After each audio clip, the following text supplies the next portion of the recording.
And you want to hear something about invention? When you give little kids an impossible or seemingly impossible task, they create other stuff along the way. They discover themselves along the way trying to get to the impossible task. This is again the purpose for God. The purpose for an infinite being in your mind is so that you never get tired of yourself. That there's always something for you to reach for, always something for you to go, something always exciting. God is always one step ahead. But no, not if you're a scientist. If you're a scientist, the universe is dead. It is a thing, it's not organic. It is something that its laws, once understood, can be controlled. And what's so interesting is this new science, or not new now, but this new talk on quantum mechanics or quantum physics. I'm gonna end now, I'm going off. But I'll say this about quantum mechanics, quantum physics, is that it's said in the quantum theory that if you look at an atom, it's fixed in one position. But if you turn your back on an atom, it's in superposition, meaning that the world of atoms, the atomic structure of material reality, atoms are outside of space. Certain atoms can be in China and in America, and if you affect one, the minute you hit one, another one, the same thing you did to this one will happen to this one. They call it being co-located. This idea of atoms not being in fixed positions in space, meaning that if I'm not looking at an atom, it's everywhere. It's in superposition. It could be anything and be anywhere until I look at it. Once I look at it, the observer collapses the atomic structure and it becomes whatever my perception tells the atom to be. This is called sight. Everyone knows that sight is not out there. Sight is in here. Sight happens in the brain, which really happens in the mind.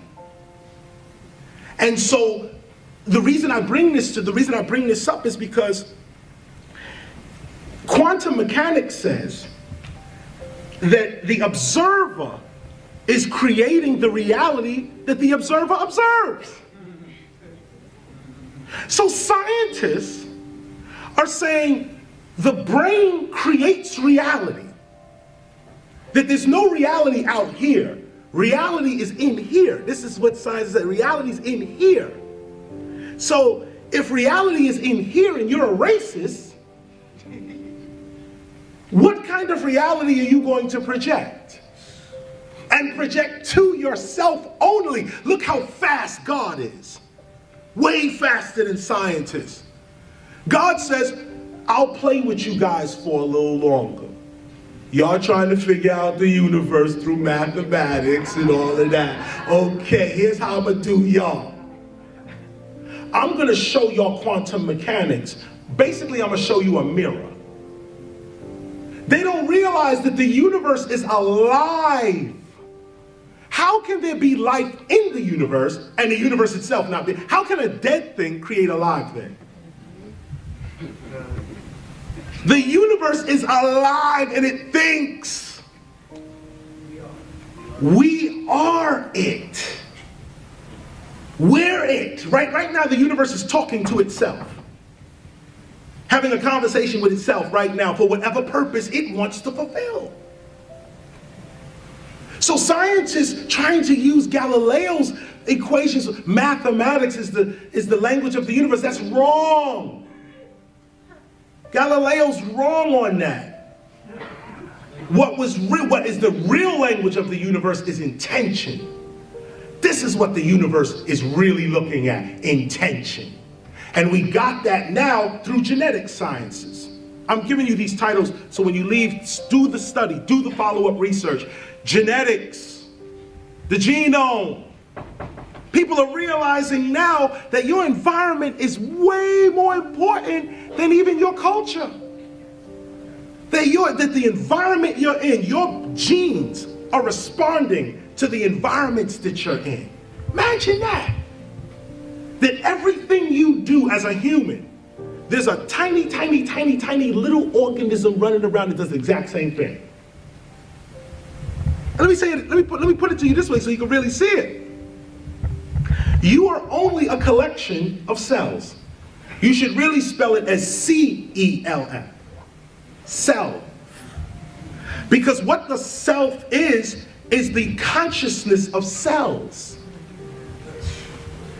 Cells reproduce, they talk, they have waste, they have a job and a function. Every cell knows what it's supposed to do. These are little thinking beings. And when they unite, they make you. The way you think is what they are thinking. When you say, I'm hungry, it's not you that's hungry, it's your cells that are hungry.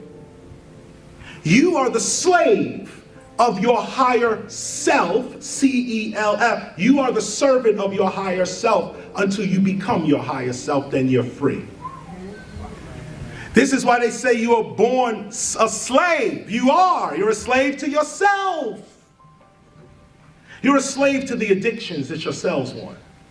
You're a slave to the made-up realities of your language. You're a slave to your fears and this kind of thing. Once you realize that I am the eternal, immortal being that speaks without this body, has existence without time and space, once you really know that, you start moving like that.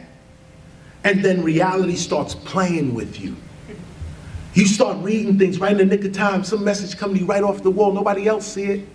You're the only one to see it. Why? Because your perception is such. This is how you get over. This is how you get past. This is how you compete. Never compete is how you compete.